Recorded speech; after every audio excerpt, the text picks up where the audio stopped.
তারা খেয়াল করে দেখলো যে রু থাকতে ওজন যা ছিল, এখন রু চলে যাওয়ার পরে লাশটার ওজন 4 গ্রাম কমে গেছে। মুসলমানের ইসলামের কোরআন এমন এক জিনিস, এটা নিয়ে নাড়াচাড়া করতে পারবা, তোমরা নড়বে চড়বে, কিন্তু কোরআন নড়বে না।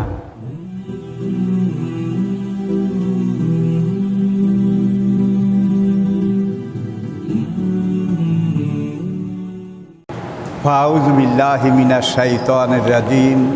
বিসমিল্লাহির রহমানির রহিম। মুআজ্জাজ হাজারাত, উলামায়ে কেরাম, ফুজালা ও মুরব্বিয়ান এজাম, উপস্থিত সকল স্তরের বয়সের পর্যায়ের হাজারাত, মুসল্লিয়ানে কেরাম, আসসালামু আলাইকুম ওয়া রাহমাতুল্লাহ। আল্লাহ পাকের মহান দরবারে শুকরগুজারি করছি, যিনি মেহেরবানি করে আজকে আবারও আমাদেরকে পবিত্র ইয়ামুল জুমার এই পবিত্র দিনে মহান রব্বুল আলামিনের ডাকে সাড়া দিয়ে আল্লাহর ঘরে আসতে পেরেছি। আসার মতো তৌফিক, আসার মতো সেহত, আসার মতো তন্দুরুস্তি, আসার মতো শারীরিক সক্ষমতা যিনি আমাদেরকে দান করেছেন, তাঁর দরবারে শুকরিয়া আদায় করছি। সবাই পড়ুন আলহামদুলিল্লাহ। আজকের জুমায় আমাদের খুতবায় আলোচনা আমি করব রূহ সম্পর্কে।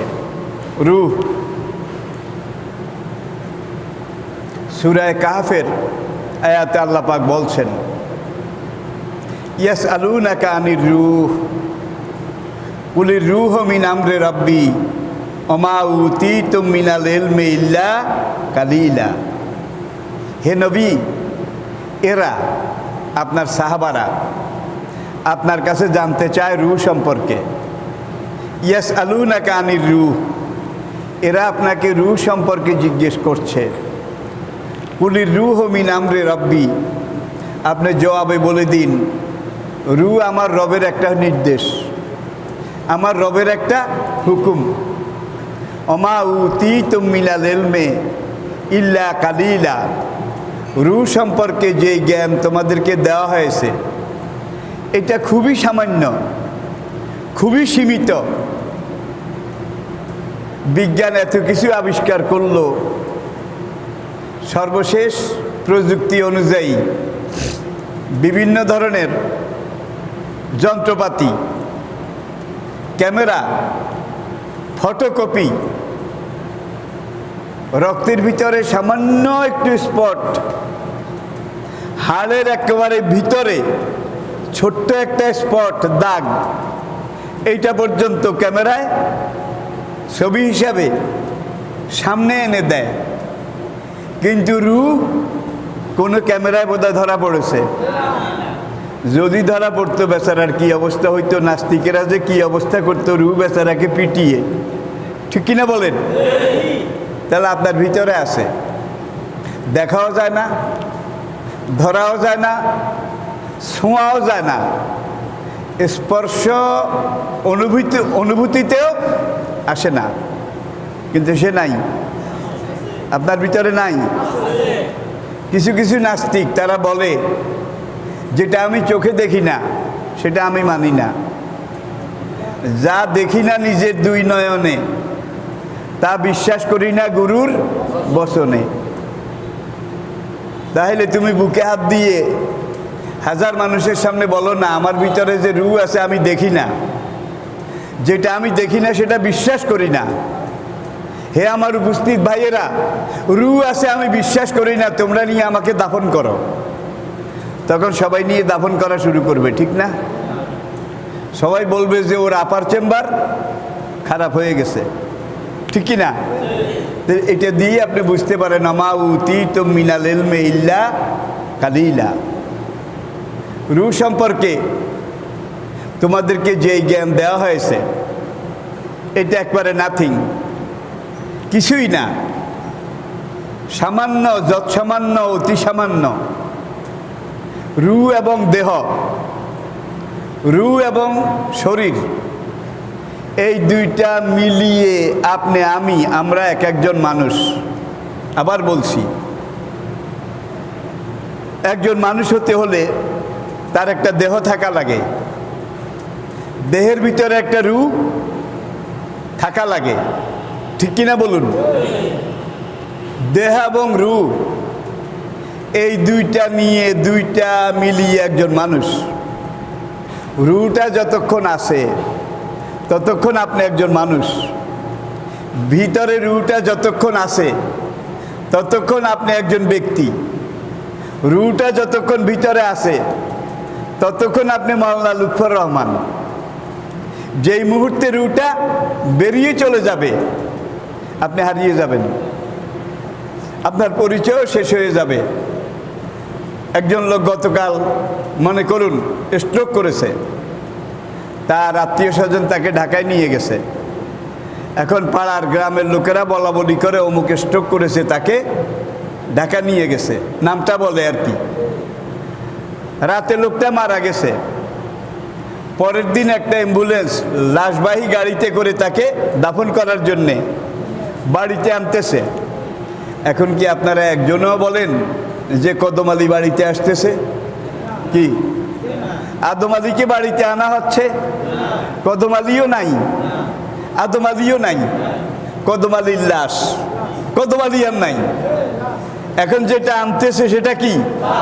রূহ যতক্ষণ ছিল গতকাল কদম আলী ঢাকা গেছে, আর আজকে রূহ চলে যাওয়ার পরে কদম আলীর লাশ, তাহলে কদম আলী হারিয়ে গেছে। এরকম অবস্থা আমাদের সবার কিনা বলুন? সবার এই অবস্থা কিনা বলুন? শরীরটা ধ্বংসশীল, দেহটা পচনশীল, কিন্তু রূহটা মরণশীল নয়, রূহের মরণ নাই। রূহ ধ্বংসশীলও নয়। শরীরটার আকার আছে, ওজন আছে, 4 ডাইমেনশন, দৈর্ঘ্য, প্রস্থ, ওজন, উচ্চতা। বিজ্ঞানের এই 4টা ডাইমেনশন দেহের জন্য আছে, কিন্তু রূহের আকারও নাই, ওজনও নাই, দৈর্ঘ্য, প্রস্থ, উচ্চতা কিছুই নাই। আমেরিকাতে কিছু লোক তারা রূহ নিয়ে যখন বিতর্ক লেগে গিয়েছিল, বিতর্ক, কেউ বলছে আমরা দেখি না সুতরাং রূহ আছে বিশ্বাস করি না। এটা বোধহয় শিক্ষিত লোকের কথা। কি ওর মতো গবেট যে এই কথা বলে, এমন কথা বলে, সমাজে বোধহয় দ্বিতীয়টি নাই। তখন ওরা পরীক্ষা করার জন্য 2 জন মানুষ, প্রথম একজনকে আইসিইউতে নিয়ে কম্পিউটার খাটের উপরে শোয়াইলো। আইসিইউতে আপনারা জানেন, অনেকে দেখেছেনও।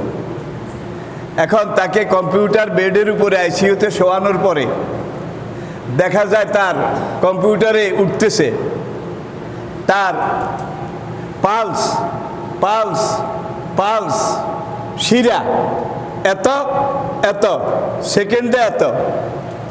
আবার আরেকটা লাইনে উঠতেছে হার্টবিট, বুকের দুপ দুপ শব্দ, এত এত এত। ওয়েট ওয়েট, তার দেহের ওজন আরেকটা লাইনে উঠতেছে এত এত এত। কম্পিউটার সবগুলো মনিটর করে,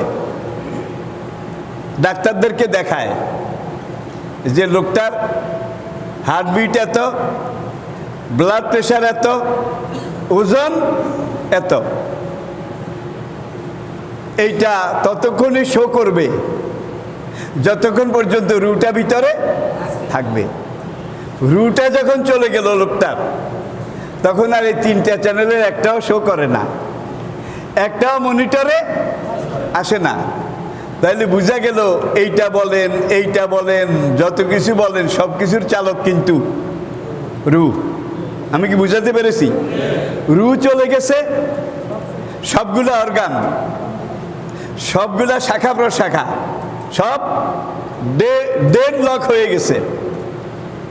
এখন বিজ্ঞানীরা খেয়াল করলো, লোকটা যখন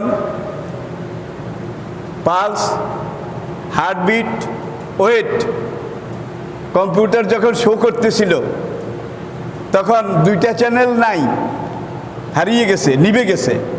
একটা চ্যানেল এখনো জ্বলে, সেটা কোনটা? ওয়েট, ওয়েট, কারণ রুগীটা এখনো খাটের উপরে আছে, এর জন্য ওজনটা কম্পিউটার দেখাচ্ছে।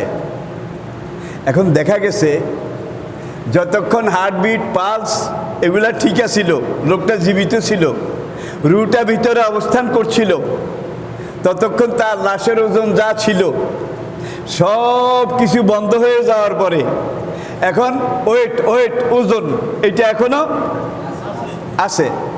তারা খেয়াল করে দেখলো যে রু থাকতে ওজন যা ছিল, এখন রু চলে যাওয়ার পরে লাশটার ওজন 4 গ্রাম কমে গেছে। কয় পাইছি? রুর ওজন 4 গ্রাম। যেটা কমছে সেইটাই গেছে, সুতরাং রুহের ওজন 4 গ্রাম। ডাক্তাররা এইবার টেবিলে বসলো, মিটিং করতেছে, আমরা রু দেখি নাই, এই করি নাই, সেই করি নাই, কিন্তু মুসলমানের কোরআনে বলছে রু সম্পর্কে তোমাদের জ্ঞান খুবই সীমিত। এখন তো আমরা রুকে ওজন করে ফেলেছি, রুহের ওজন 4 গ্রাম। সাংবাদিক ডাকো, আমরা তাদেরকে ইন্টারভিউ দেব, ঘোষণা দেব যে রুকে আমরা মেপে ফেলেছি, ওজন করে ফেলেছি। সেখানে একদল হুঁশিয়ার লোক ছিল, তারা বলল এত লাফালাফি করো না, কোরআন যেখানে যেই কথাটা বলেছে আজ পর্যন্ত তার এক বিন্দু বিসর্গ নড়চড় পরিবর্তন কেউ পায়নি, এমনকি আজকের কম্পিউটার পর্যন্ত কোরআনের কাছে আত্মসমর্পণ করেছে। এত সকালে সাংবাদিকও দেখো না, এটাকে প্রচার মাধ্যমেও দিও না, আরও দেখো, আরও কনফার্ম হও। তাহলে কি করবো? আরেকটা পেশেন্ট, আরেকটা রুগী এই খাটে আনো, এটা নামাও। এটা নামাইছে, কিন্তু এটা শেষ রেজাল্ট হলো রু চলে যাওয়ার পরে ওজন 4 গ্রাম কমে গেছে। যেটা কমেছে সেইটাই রু, যেটা এখন আর পাওয়া যায় না। এবার আরেকটা লোক উঠিয়েছে, উঠানোর পরে ডাক্তাররা মোবাইল নিয়ে বসা, কম্পিউটারে বসা। এখন তার পালস, প্রথমে পালস শিরা এটা উঠতেছে কম্পিউটারে, হার্টবিট, হার্টবিট, বুকের দুপ দুপ, বিপি, বিপি মানে কি? ব্লাড প্রেশার, ব্লাড প্রেশার এত এত, ওয়েট, ওয়েট, ওয়েট, দেহের ওজন এত এত। কম্পিউটার প্রত্যেকটা লাইনে এটা দেখাচ্ছে।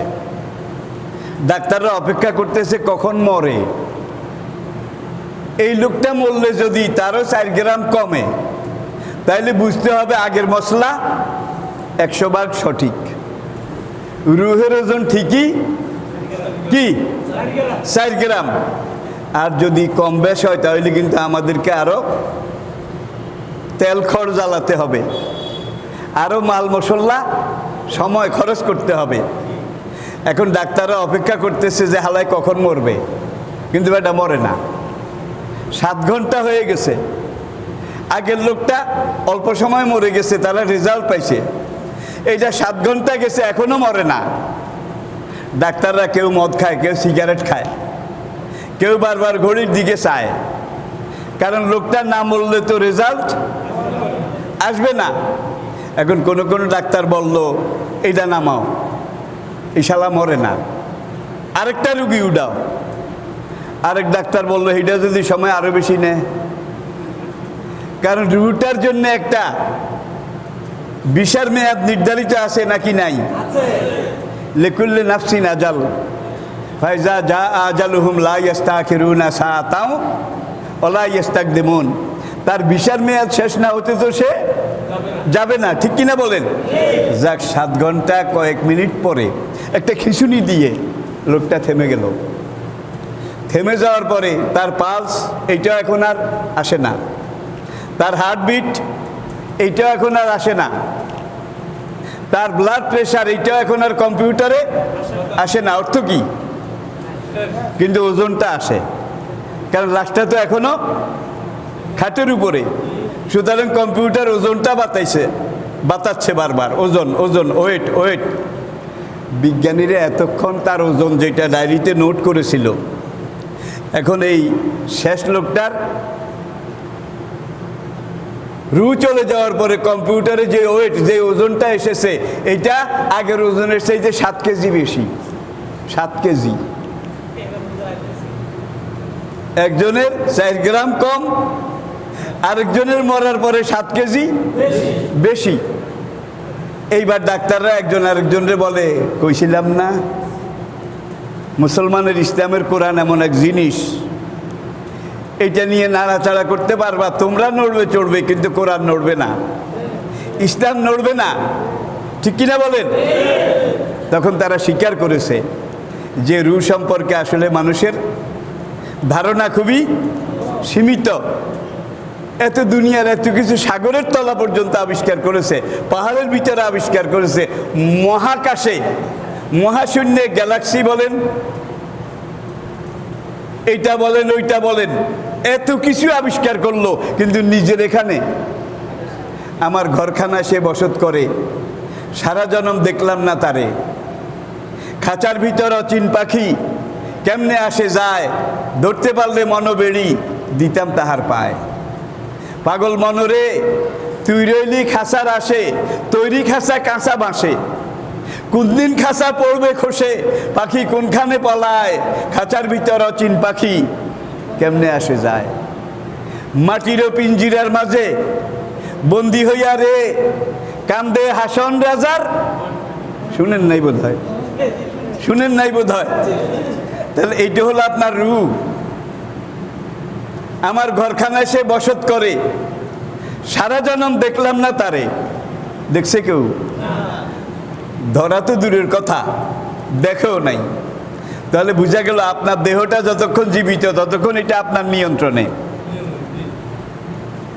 আর আপনার যে রূহটা আপনার দেহটাকে নিয়ন্ত্রণ করে, সেই রূহটা মহান রব্বুল আলামিনের নিয়ন্ত্রণে। এই রূহ যদি মানুষের নিয়ন্ত্রণে হইতো, তাহলে ফেরাউনের রূহ এটারে যাইতে দিত না। ফেরাউন সেই যুগে যা করেছিল, ঠিক কিনা বলেন? কিন্তু কোরআন বলছে, আল ইয়াউমা নুনাজ্জিকা বিবাদানিকা ওয়া লিনাজআলাকা আয়া। তুই ফেরাউনকে আমি আল্লাহ পৌঁছাবো না, কিয়ামত পর্যন্ত তোর শরীরটাকে আমি আল্লাহ পচনহীন অবস্থায় রাখবো। কেন রাখবো? লিনাজআলাকা আয়া, পরবর্তীতে যারা আসবে দুনিয়াতে তাদের মধ্যে তোমার মতে ফেরাউন আরো আসবে। কি তাহলে এই যুগে ফেরাউন নাই? আরে ফেরাউন যে শেয়ানা ছিল, এই যুগের ফেরাউনেরা তার চাইতে 1000 গুণ 6.5 আনা, ঠিক কিনা বলেন? যার জন্যে 3116 বছর, আবার বলছি 3116 বছর, আবার কোন কোন গবেষণায় 4116 বছর লোহিত সাগরের লাল লোনা পানিতে ফেরাউনের লাশটা ডুবেছিল। 4116 বছর পরে সেখান থেকে লাশটা পাওয়া গেল। 4116 বছর একজন রক্ত মাংসের মানুষের লাশ নোনা পানির দরিয়ায় ডুবেছিল, ফুলেও নাই, পচেও নাই, ফাঁপেও নাই, একেবারে যেমনটা তেমন। কারণ কি? নুনাজ্জিকা বিবাদানিকা, তোর শরীর আমি পচাবো না। কে বলেছে? কে বলেছে? মিশরের কায়রো মিউজিয়ামে ফেরাউনের লাশ আছে, সেখানে নিয়ে রাখা হয়েছে, কিয়ামত পর্যন্ত থাকবে। তাহলে আল্লাহ ফেরাউনের লাশ কেন পচনহীন করে রেখেছে? বলে না জালাকা আয়া, যে কিয়ামত পর্যন্ত তোমার মতে ফেরাউন আরো অনেক আসবে, তারা অন্তত তোমার লাশ দেখে স্বীকার করবে যে আমার মতে ফেরাউন তো এর আগেও ছিল, কিন্তু এখন তো এইভাবে আছে, মাথার চুলগুলোও ঠিক আছে, শরীরের সব কিছু ঠিক আছে। এসি বন্ধ হলে ঘাম দেয়, দেখছেন কারবার? আবার এসি যখন চলে ঘামগুলা শুকিয়ে গেলে দেখা যায় এখানে ওই কুতুবদিয়া মহেশখালীর লবণ ক্ষেতের মতো ঘাম শুকিয়ে গেছে, কিন্তু চাকা চাকা লবণ। কারণ কি? ওই যে নোনা পানি 4116 বছর ঢুকেছে নাকি ঢুকে নাই? আল্লাহ পারে নাকি পারে না? তাহলে ফেরাউন সেই যুগে ছিল, এই যুগে নাই, আগামীতে আসবে না। কিন্তু এই যুগের ফেরাউন যেগুলা, এগুলো আগের ফেরাউনের চাইতেও আরো খারাপ, ঠিক কিনা বলেন?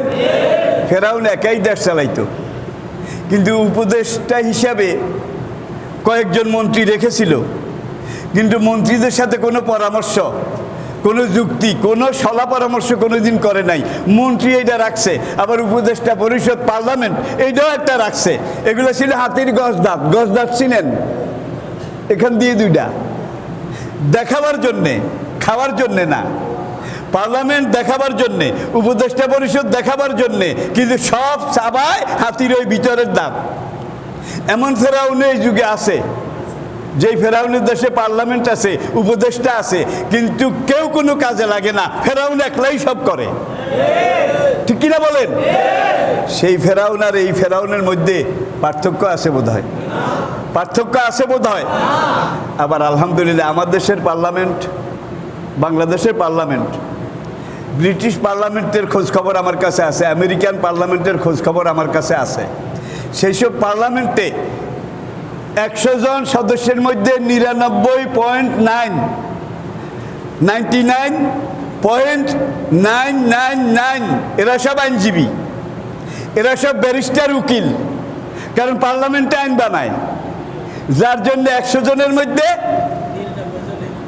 কি 99, 99.5, 100 সব ব্যারিস্টার, সব আইনজীবী, সব বড় বড় আইনের উপরে বিশেষজ্ঞ, ঠিক কিনা বলেন? আমেরিকান পার্লামেন্টে 600 আইনজীবী, পার্লামেন্ট সদস্য, সব এই ধরনের বড় বড় আইনজীবী। আর বাংলাদেশের পার্লামেন্টে পাগলা মমিন,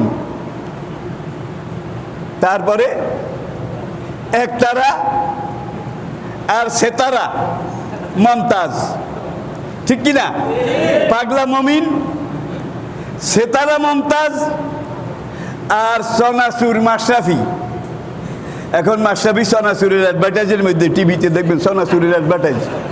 বেটা তোর এখন আর কোনো কাম নাই, এমপি হয়নি কোন শরমে?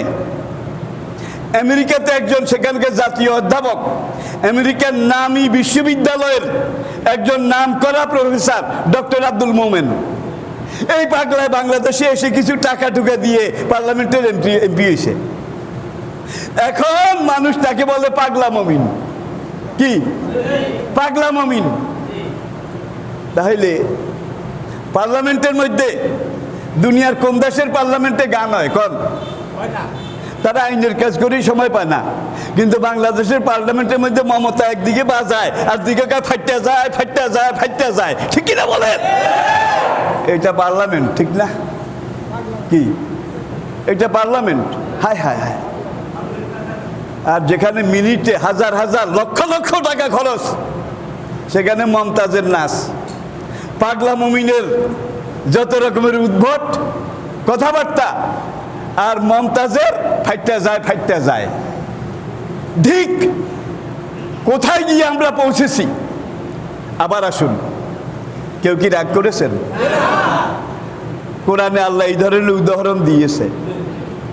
আবার কেউ কেউ আমাকে বলে যে এক কথা এতবার কওয়া লাগে নাকি?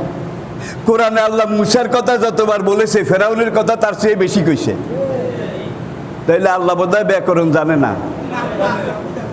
তাহলে আমি তো কোরআনের কথাই বলি, যার জন্য এক কথা আল্লাহ যেরকম বারবার বলেছে, আমাকেও বারবারই বলতে হবে, ঠিক কিনা বলেন? আপনাদের যাদের অসুবিধা লাগে, অনুরোধ করি আগামী জুমা থেকে আপনারা আরেক মসজিদে যাইয়েন। আমি থাকতে আর এখানে আসার দরকার নাই। আলহামদুলিল্লাহ, আমার কথা শোনার মতো লোক আপনি না আসলেও দুনিয়াতে অনেক আছে, এখানেও আছে, দেশেও আছে। এখানে জুমায় আসার আগে আমি জাপানের একটা জাপানের হলে আসছিলাম, সেখানে বক্তৃতা করেছি। সেখানে এই ক্যামেরাগুলো ছিল এবং জাপান থেকে ফোন এসেছে। আলহামদুলিল্লাহ, আমাদের জাপানে একটা হলের মধ্যে এত মানুষ কোনোদিন হয় নাই। আজকে আপনার বক্তৃতা শোনার জন্য যারা হয়েছে, সেখানে টিভিতে আবার এটা দেখাইছে। আপনার মতো কদম আলী কব্বাদ আলী না আসলেও আমার কিছু আসবে যাবে না। আমার কথা যদি ভালো না লাগে আপনি কেটে বলুন, আপনার স্বাধীনতা আছে। যাদের ভালো লাগবে তারাই আসবে। আমি নিজের বানানো কোনো কথা বলি না। হয় ডাইরেক্ট কোরআন, অথবা কোরআন বুঝার জন্যে কি ডান থেকে বাম থেকে মূল টার্গেট কি কোরআন। ও ফিরাউনা জিল আওতাদ আল্লাযিনা তাগাও ফিল বিলাদ ফাকসারু ফিহাল ফাসাদ ফাসাব্বা আলাইহিম রাব্বুকা সাওতা আযাব ইন্না রাব্বাকা লাবিল মিরসাদ। কি কয় দেখেন, ফেরাউন যত শেয়ানা ছিল, যত কিছু ছিল, কোন ফেরাউন কিন্তু আমার ধরার বাইরে কোনো যুগে যেতে পারেনি, কোনো নমরুদ যেতে পারেনি, ঠিক কিনা বলেন? যেই নমরুদ ইব্রাহিমের সাথে এত কিছু করলো, এত কিছু করলো, এত কিছু করলো, সেই নমরুদের নাক দিয়ে আল্লাহ পাক ল্যাংড়া মশা একটা ঢুকাই দিছে। ল্যাংড়া মশা, পাখারও অর্ধেক নাই, ঠ্যাঙ্গো একখান নাই, নাকের ড্রেনের ভিতর দিয়ে সেই ল্যাংড়া মশা নমরুদের ব্রেইনের আপার চেম্বারে গিয়ে পৌঁছলো। আল্লাহকে 1 নম্বর সুইচ মার, 1 নম্বর গিয়ার, ফার্স্ট গিয়ার। ল্যাংড়া 1 নম্বর সুইচ যখন মেরেছে, গেল যাই টিপ টিপ সিপ সিপ। যখন টিপে চাকর বাকরেরা, বন্দারা যারা এতদিন নমরুদের বান্দা ছিল আর কি, এইবার আল্লাহ ল্যাংড়ারে কয় সেকেন্ড গিয়ারে যা। সেকেন্ড গিয়ার বুঝেন তো, 2 নম্বর সুইচ চালা। এইবার টিপিতে কাম হয় না, ঘুষি মার, থাপ্পড় মার, চর মার, যত জোরে পারস। আরশের ফেরেশতারা বলে ইয়া রব মান হাজার রাজুল। একটু আগে এই নমরুদ কইছে আনা রাব্বুকুমুল আলা, আমি তোদের খোদা দি গ্রেট। আর এখন সেই নমরুদের বন্দারা কিভাবে কিলে আর কিভাবে ছাবড়ায়। আল্লাহ পারে নাকি পারে না? পারে। ইন্না বাদশা রাব্বিকা লাশাদীদ। আল্লাহ যুগে যুগে ফেরাউন নমরুদ তাদেরকে ছাড় দিয়েছে, কোনো যুগে ছেড়ে দেয় নাই, ঠিক কিনা? ছাড় দিয়েছে। ফামাহলিল কাফিরিনা আমহিলহুম, ছাড় দিছে কিন্তু ছেড়ে। আর আল্লাহ যারে যত উপরে উঠেছে তারে তত আস্তে আসার দিছে, ঠিক না? জোরে কর। ফেরাউন যদ্দূর উঠতে চেয়েছে আল্লাহ উঠেছে, নমরুদ যদ্দূর উঠতে চেয়েছে আল্লাহ উঠেছে। কারিগরে আপনি যদি এক আসারে ভর্তা করতে চান তাহলে দূর উঠাইয়া মারবেন নাকি? যত বেশি উঠবো আর উঠাইব বুঝতে হবে যে আসার দাও, ঠিক কিনা? সুতরাং কোন ফেরাউন তার অনুসারী, কোন নমরুদ তার অনুসারী, তাদের আত্মতৃপ্তির কোনো ব্যাপারও নাই, কারণও নাই, দরকারও নাই। আল্লাহ এবার ল্যাংড়ারে কয় থার্ড গিয়ারে যা, থার্ড গিয়ার। ল্যাংড়া যখন 3 নম্বর সুইচ মারলো, এবার লাথিও হয় না। কয় তোদের ঠ্যাঙ্গের জোরও গেছে, গায়ের জোরও গেছে, বেটা শক্ত কিছু নাই। আমার মাথা তো যায়। কয় খোদা হুজুর দেখেন আমাদের হাত নাই, পায়েও ফসকা পড়ে গেছে আপনার মাথায় লাথি মারতে মারতে। যত মারে এটারে আল্লাহ শুকনা তালের দানা বানাই দিছে, ফাটেও না, টেমও গলে না। কিন্তু একবার লাথি মারে নাক দিয়ে, মুখ দিয়ে, মাথার মগজ পচা ডাবের মতো, রক্ত আর মগজ এখান দিয়েও বাইর হয়, এখান দিয়েও বাইর হয়, কিন্তু মাথা ফাটে না। আল্লাহ এইবার মশারে কয় স্পেশাল গিয়ারে যায়, স্পেশাল গিয়ার। জিপ গাড়ি যদি হয়, মার্সিডিজ ভ্যান যদি হয়, তাহলে ছোট সাইজও খাল মাল হইলেও লাভ দিয়ে পার হয়ে যায়। এটা হলো স্পেশাল গিয়ার গাড়ির। এবার আল্লাহ ল্যাংড়াকে বলে স্পেশাল গিয়ারে যা। ল্যাংড়া যখন স্পেশাল গিয়ারে গেল, এবার কোনোটা কাম হয় না, শক্ত কিছু নাই, ল। এখন বন্দারা কয় খোদা হুজুর একটু আগে মশার আক্রমণে সব সেনাবাহিনী ক্যান্টনমেন্ট সারেন্ডার করেছে, নিশ্চিহ্ন হয়ে গেছে। সেনাবাহিনীর কিছু জুতা টুতা আছে, আর তাদের বন্দুকের কিছু বাট গাদা টাদা আছে। জুতা যেটা খুব ভারী, আর যেটা তলার মধ্যে বুট পিন, পিতল পিন মারা আছে, বুট পিন, পিতল পিন মারা আছে, ভারী, হেডা ল। আর বন্দুকের গাদা যেটা শক্ত কাঠের ভারী, হেডা ল।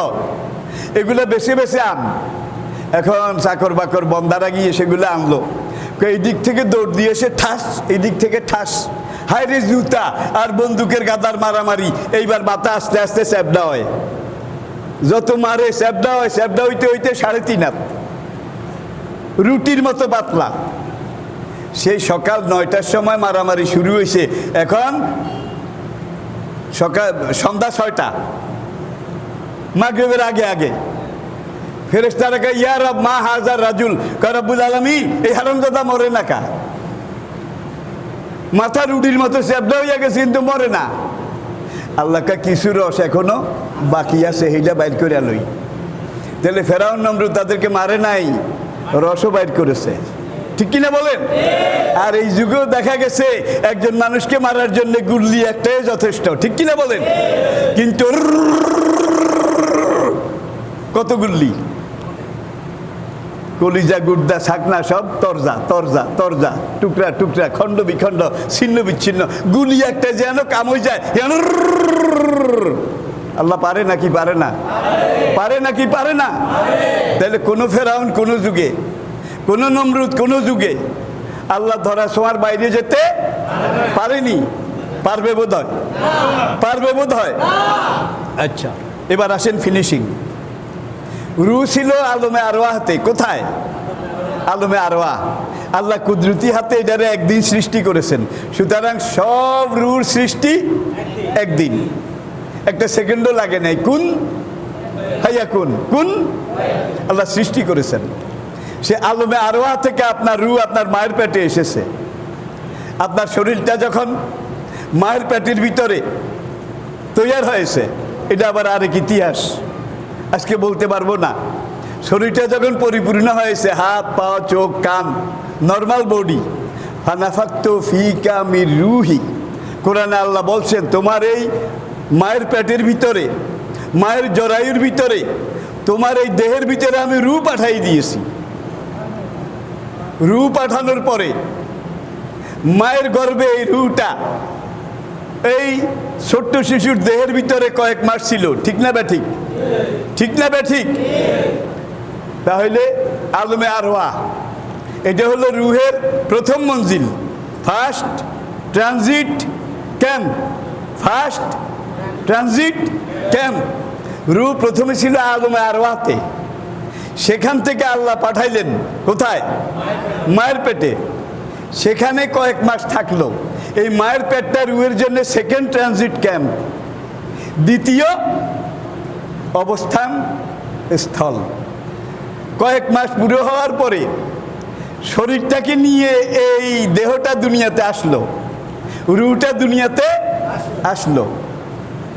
এখন মায়ের পেটে আলমে আরওয়াহতে কত লক্ষ বছর ছিল কেউ বলতে পারবে না, এটার কোনো হিসাব। মায়ের পেটে কয়েক মাস, এখান থেকে যখন দুনিয়াতে আসলো, আমরা আসলাম, এখানে কতদিন এই দেহের সাথে রুটা থাকবে?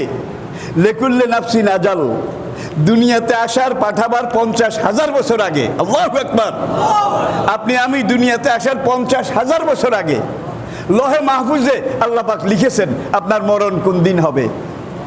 তাহলে আপনার রু দেওয়ার 50,000 বছর আগে আপনার মরণের ফয়সালা আল্লাহ সেখানে লিখেছেন। যার জন্য কোরআন বলছে আল্লাহ জি খালাকাল মৌতা অল হায়াতা, দেখছেন আগে মৌতের কথা লিখছে, তারপরে হায়াত, লিয়াবলুয়াকুম আইয়ুকুম আহসানু আমালা। দেখছেন কোরআনের কথার মধ্যে কত যুক্তি, কত ফিলোসফি, কত সূক্ষ্ম, কত দর্শন।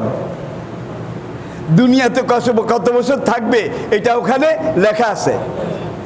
আর একজন ফেরেশতা, নাম আপনারা জানেন, দেখা আপনাদের সাথেও হবে, সবার সাথে হবে, নাম জানেন তো? কি কি? আল্লাহ নবী বলে একদিন আজরাইলকে আমি দেখছি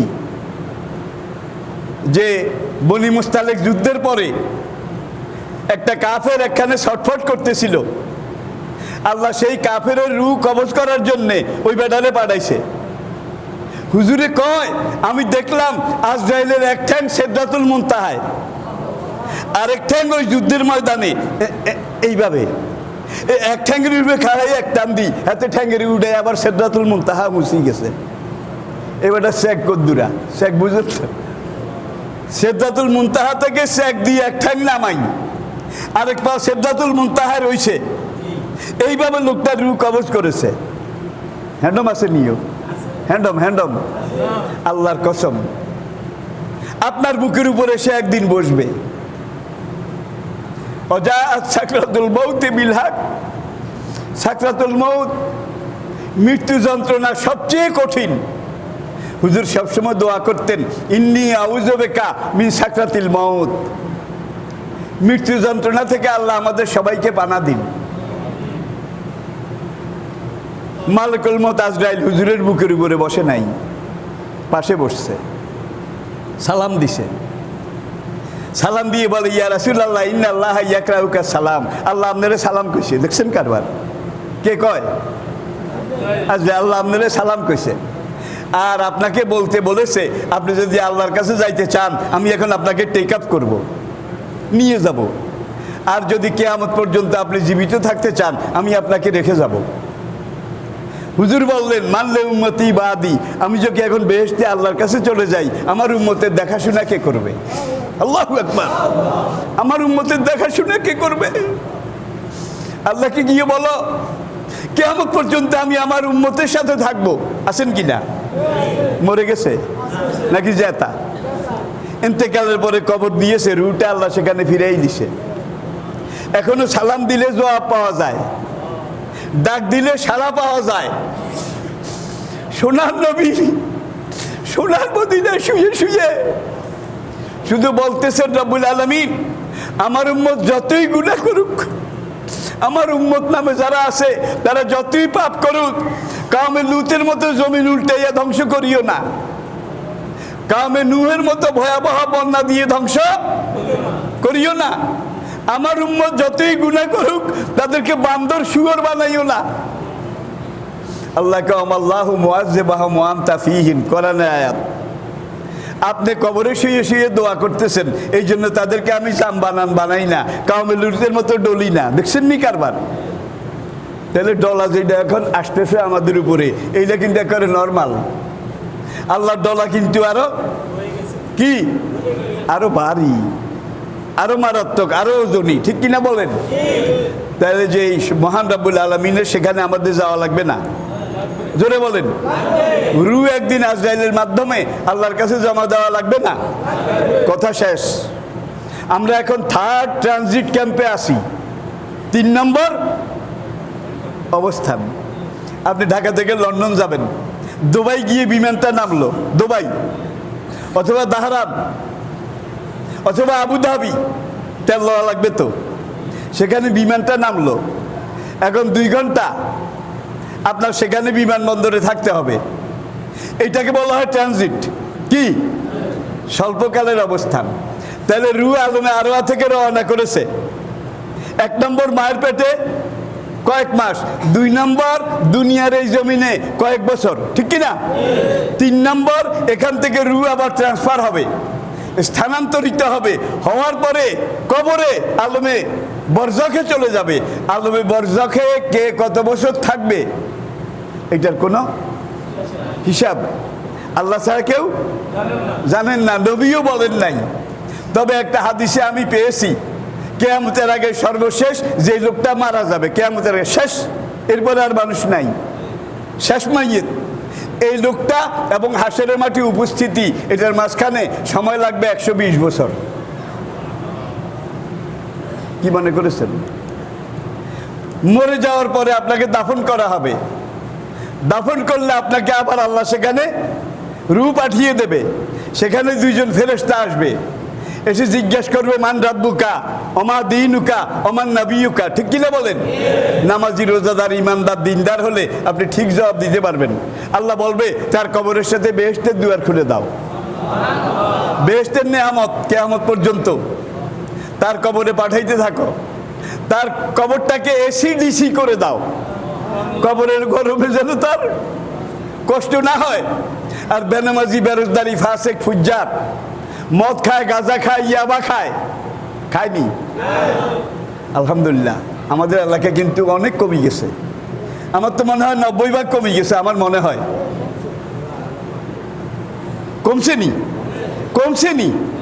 আর বাংলাদেশ মাদকের বন্যা এমনভাবে ভেসে যাচ্ছিল, মাদক কারবারি করে গুলি যত করেছে, ক্রস ফায়ার করেছে, মাদক আরো কমেছে না বেড়েছে? কিন্তু আজকে পুরা বাংলাদেশে মাদকের দৌড়াত্ম আলহামদুলিল্লাহ আগের চেয়ে অনেক কমে গেছে। এই কমে যাওয়ার পিছনে একমাত্র এই দেশের আলেম, এই দেশের ওলামায়ে কেরাম, তারা মাঠে ময়দানে যুবকদেরকে মাদকের বিরুদ্ধে, গাঁজার বিরুদ্ধে, এইটার বিরুদ্ধে, এইটার বিরুদ্ধে। সরকারি পরিসংখ্যানে দেখা গেছে প্রতি বছর মাদকের পিছনে 95,000 কোটি টাকা, 95,000 কোটি টাকা বছরে মাদকের পিছনে। অন্তত মাদক যত কমে গেছে এই টাকাগুলো তো বাড়ছে নাকি?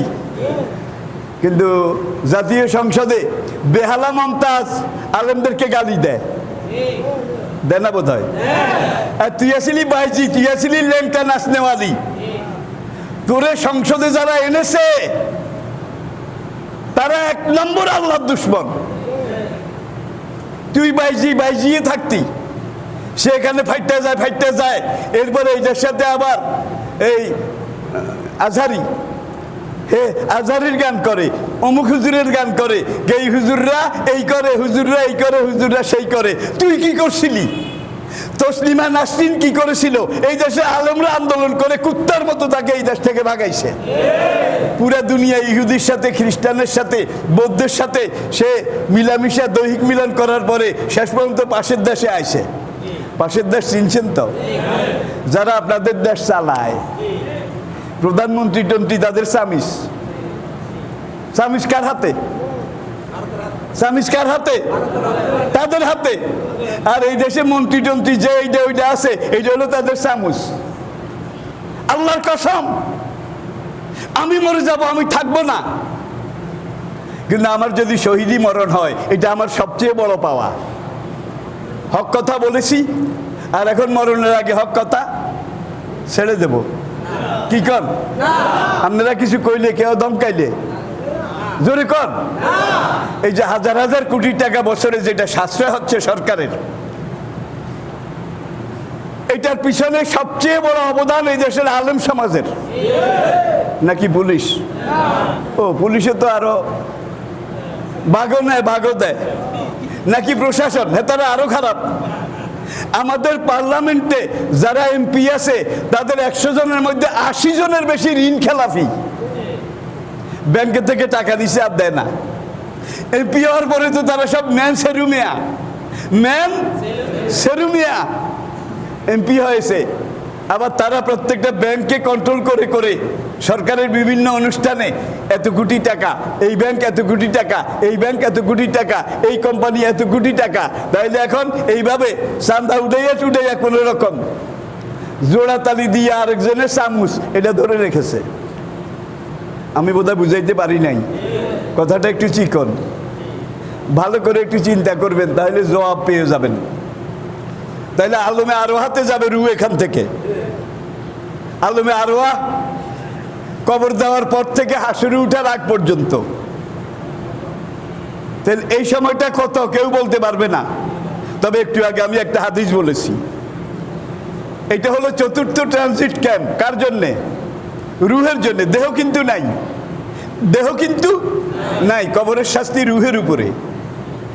এরপরে আল্লাহ রাব্বুল আলামিন দুনিয়া ধ্বংস করবে, কিয়ামত হয়ে যাবে। কিয়ামত হয়ে যাওয়ার পরে ইসরাফিল আলাইহিস সালামকে আল্লাহ হুকুম দেবেন, তৈয়ার করবেন। ইসরাফিল সিংহে ফুঁক দেবে, হাসরের ময়দান তৈয়ার হয়ে যাবে। প্রথম ফুৎকারে কিয়ামত হবে, দ্বিতীয় ফুৎকারে হাসরের ময়দান তৈয়ার হবে, তৃতীয় ফুৎকারে ফায়জাহুম মিনাল আজদাসে ইলা রাব্বিহিম ইয়ানসিলুন, ফায়জাহুম জামিউল লাদাইনা মুহদারুন। সবগুলো কিন্তু কোরআনে আয়াত। হাসরের ময়দানে সব মানুষ উঠবে। হাসরের ময়দান এটা হলো 5 নম্বর। খেয়াল করেন নাই বোধ হয়। 1 নম্বরে আলমে আরোয়া, 2 নম্বর মায়ের পেট, 3 নম্বরে আমরা এখন আসি, এখানে চিরদিন থাকবো, ঠিক না? সময় যখন আসবে কানে ধরে এখান থেকে আমাদেরকে নিয়ে যাওয়া হবে মাটির নিচে, কবরে। এই কবরে কতকাল থাকতে হবে কেউ জানি না। এই কবর দেওয়া থেকে হাসরের মাঠে উঠা পর্যন্ত এটা হলো 4 নম্বর ক্যাম্প। এরপরে হাসরের মাঠে উঠলে সেখানে হিসাব হবে, লামসাম হিসাব, নাকি কড়াগন্ডায়, নাকি সুলসেরা, নাকি ক্রান্তি দন্তি, জাররা জাররা জাররা জাররা। আল্লাহ রাসূল ইরশাদ করেছেন, হাসরের ময়দানে জাররা জাররা পুঙ্খানু হিসাব যে নেবে একজন মানুষও বাঁচতে পারবে না, এমনকি আমি মুহাম্মদও বাঁচতে পারবো না। আল্লাহ যদি হিসাব চান, তাহলে আল্লাহর কাছে একটাই আমাদের ফরিয়াদ, আজকের জুমা নামাজ রোজা ইবাদত যেটুক করি এর উসিলায় রব্বুল আলামিন হাসরের কঠিন ময়দানে জাররা জাররা হিসাব থেকে আমাদেরকে নাজাত দিও। যাররা যাররা হিসাব নিলে রাসূল বলেন আমিও বাঁচতে পারবো না। ফামান ইয়ামাল মিসকালা যাররাতিন, হায় হায় হায় হায়, যার জন্য কবি নজরুল লিখেছেন রোজ হাসরে আল্লাহ আমার করোনা বিচার, আল্লাহ করোনা বিচার। আজকের এই জুমা, এই উপস্থিতির উসিলায় আল্লাহ পাক আমাদেরকে হাসরের ময়দানে বিচার সহজ করে দিন। যাররা যাররা হিসাব না করে লামসাম গোডাগুডি মোটামুটি নামাজের হিসাবে যারা পাশ করবে তাদের সব হিসাব আল্লাহ সহজ করে দেবে, ঠিক কিনা বলেন? হাসরের ময়দানে হিসাব শেষ হয়ে গেলে, হাসরের ময়দানটা 5 নম্বর, খেয়াল আছে তো? আবার আবার আলমে আরোয়া, সেখান থেকে মায়ের পেট, মায়ের পেট থেকে দুনিয়া, 3 নম্বর ক্যাম্প। এখন আমরা 3 নম্বর ট্রানজিটে আছি। মারা যাওয়ার পরে কবর আর হাসরের মাঝখানে 4 নম্বর ট্রানজিটে আছি। হাসরের ময়দানে উঠবো, এটা 5 নম্বর। কত? 5 নম্বর। কারো হিসাব 1 সেকেন্ডে হবে, কারো হিসাবে 1 সেকেন্ডও লাগবে না, কারো হিসাব 1 ঘন্টায়, 3 ঘন্টায়, 5 ঘন্টায়, কারো হিসাব 1 দিনে, কারো হিসাব 1 বছর পর্যন্ত, কারো হিসাব 1 লক্ষ বছর পর্যন্ত। আল্লাহ বোধহয় খুব ধোঁয়াইব কেন? কি আল্লাহর এগুলা কোনো ব্যাপারে না। হাসরের ময়দানে যখন হিসাবটা শেষ হয়ে যাবে, কোরআন বলছে ফারিকুন ফিল জান্নাতে ও ফারিকুন ফিস সাইর, একদল জান্নাতে যাবে আর একদল জাহান্নামে যাবে। এই জান্নাত এবং জাহান্নাম যেখানে যারা যাবে এটা হবে 6 নম্বর। জাহান্নামে যারা যাবে তাদের ট্রানজিট 2 রকম হবে। একদল জাহান্নামী, তাদের শাস্তি কম হবে, এই শাস্তি শেষ হওয়ার পরে আল্লাহ তাদেরকে মুক্তি দিয়ে জান্নাতে দিয়ে দেবে। আরেক দল জাহান্নামী, খালিদিনা ফিহা আবাদা, এদের আর কোনো কিছু সময় পরে ছুটি, নিষ্কৃতি। এরা কারা? মুশরিক, আল্লাহর সাথে যারা শরীক করেছে। এরা কারা? বাবা ভান্ডারি, লাইন বিনে চলে না রেলগাড়ি। কি এরা কারা? কবর পূজারি। এরা কারা? পীর পূজারি। এরা কারা? লেংটা মামার পূজারি। এরকম বোধ নাই? একদল রে খাজায় খাওয়ায়, আরেক দল রে বাবায় খাওয়ায়। তাহলে আল্লাহ টায়ার্ড হয়ে রিটায়ার করেছে বোধ হয়। খাজায় খাওয়ায়, বাবায় খাওয়ায়। খাজারে কে খাওয়ায়? বাবারে কে খাওয়ায়? আরে এর দূর আক্কল যাদের নাই, নাহনু নারযুকুহুম ওয়া ইয়াকুম, আমি তাদেরকে খাওয়াই, তোমার খাজারেও তো আমি খাওয়াই। আর যেই খাজা মরে গেছে, কি যেই বাবা মরে গেছে, হুজুর বলেন লেজা মাতাল ইনসানু ইনকাতা আমালুহু, যে লোকটা মরে যায় কিয়ামত পর্যন্ত সে নিজের জন্য 1 বিন্দু কিছু করতে পারে না। নিজের জন্য মরার পরে যে কিছু করতে পারে না, সে হাজার হাজার ভক্তরে খাওয়াইতে থাকবে, করতে থাকবে, ঠিক না? তার নিজেরই তো চাক্কা জাম। হুজুর এই হাদিস বিশ্বাস করেন? বিশ্বাস করেন? করেন। দুনিয়ার বিভিন্ন দেশ লকডাউন উঠাই দিচ্ছে, এটা শেষ কথা। বাংলাদেশের মতো এত ঘনবসতির দেশ দুনিয়ার আর কোথাও নাই। আমি আগেও বলেছি, বাংলাদেশে মানুষের সংখ্যা পিঁপড়ার চাইতে বেশি। কি পিঁপড়ার চাইতে বেশি? সুতরাং অন্যান্য দেশ, আমেরিকা 10টা গ্রাম খোঁজ করে একত্র করলে 10 জন মানুষ পাওয়া যায় না 10 গ্রামে। আর বাংলাদেশের 1 গ্রামে কত খাইছে? সুতরাং সেই সব দেশের সাথে অনুকরণ করলে চলবে না। এখন লকডাউন উঠাই দিছে সরকার, কিন্তু সরকার তো এমন সরকার, কোনো কাজ করলে কারো লগে যুক্তি করা লাগে না। আর মমতাজের লগে যুক্তি করে লাভ কি? কি বেহালা মমতাজ, এগুলোকে যুক্তি করে লাভ কি? ঋণ খেলে যুক্তি করে কাম কি? কারো লগে পরামর্শ অতীতে হয় নাই, এখনো হয় নাই। অন্তত এই দেশের আলেম ওলামা যারা, তাদের শীর্ষস্থানীয় কিছু আলেম দেখে একটু পরামর্শ নিলে বোধহয় ভালো হইতো। এই ব্যাপারে ইসলাম কি বলে? আমরা এই অবস্থায় আছি, দুনিয়া এই অবস্থায় আছে, অন্তত আলেম ওলামার মত নিলে এখানেও তো একটা রহমত বরকতের আশা করা যাইতো। আমি আশঙ্কা করতেছি কোনো এলাকার মুরগির মড়ক লাগতে দেখছেননি? কি বিষের গাও থায় না। এখন বাংলাদেশে বলা নাই, কোয়া নাই, কারোর সাথে যুক্তি নাই, পরামর্শ নাই, একজন ওয়ান ম্যান কমান্ড। মুরগির মড়কের লাইন শুরু হয়ে গেলে ভাই আমি মরে যাব, আমি মরে গেলে ইনশাল্লাহ আমি শহীদ হব। আমি যদি করুণায় মরি আমি শহীদ হব ইনশাল্লাহ। কারণ আমি মরণ পর্যন্ত ইসলামের কথা একবারে ছাত্র জীবন থেকে বলে এসেছি। একটা আশা তো আছে, আমার আমল আমাকে বাঁচাইতে পারবে না, এই আমল পুঞ্জি আমার নাই, কিন্তু ময়দানে যে জেহাদি কথাবার্তা বলেছি এগুলো দিয়ে আমি অনেক বিরাট আশা করি। কিন্তু আল্লাহর কসম, বেনওয়াজি, বেরোজগারি, নেশাখোর, ইয়াবাখোর, জেনাখোর এগুলো যখন মরব কুত্তার চাইতেও খারাপ অবস্থায় মরবে। বাইতুল শরফের পীর সাহেব 2 সপ্তাহ আগে করোনায় মারা গেছে। হযরত মাওলানা কুতুবউদ্দিন সাহেব বাইতুল শরফ কমপ্লেক্স জামে মসজিদের খতিব করোনায় মারা গেছে। অনেক নামাজি লোক করোনায় মারা গেছে। নামাজি যারা মারা যাবে তারা করোনায় মারা গেলে শহীদ, আর বেনামাজি যারা তারা করোনায় মারা গেলে খবিস দি গ্রেড, খবিস খবিস। ফেরেশতারা তাদেরকে লানত করবে, আসমান জমিন তাদেরকে লানত করবে। সুতরাং এখন থেকে আমরা নামাজ শুরু করি, সামনে কি হয় আমরা ভালো আশা করি, আল্লাহর কাছে দোয়া করি, আল্লাহ আমাদের পাপের জন্য তুমি আমাদেরকে হালাক করিও না, আল্লাহ আমাদের গুনার জন্য তুমি আমাদেরকে বরবাদ করিও না, আল্লাহ তুমি আমাদেরকে তওবা করার তৌফিক দাও, তুমি আমাদেরকে ক্ষমা করে দাও। আমাদের দেশটাকে এই ভয়াবহ আন্তর্জাতিক করোনা ভাইরাস, এই অপমৃত্যু থেকে সবাইকে নাজাত দান করো, সবাইকে মুক্তি দান করো। আল্লাহ আমাদের দেশের পরিবেশটাকে তুমি ভালো করে দাও, গজব মুক্ত করে দাও, বালা মুক্ত করে দাও, মুসিবত মুক্ত করে দাও।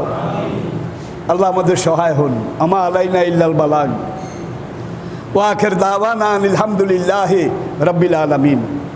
আল্লাহ ছাড়া নেই যে মাবুদ সৃষ্টিকুলের মাঝে, চিরজীবী তিনি সবার ধারক যেন তাজে।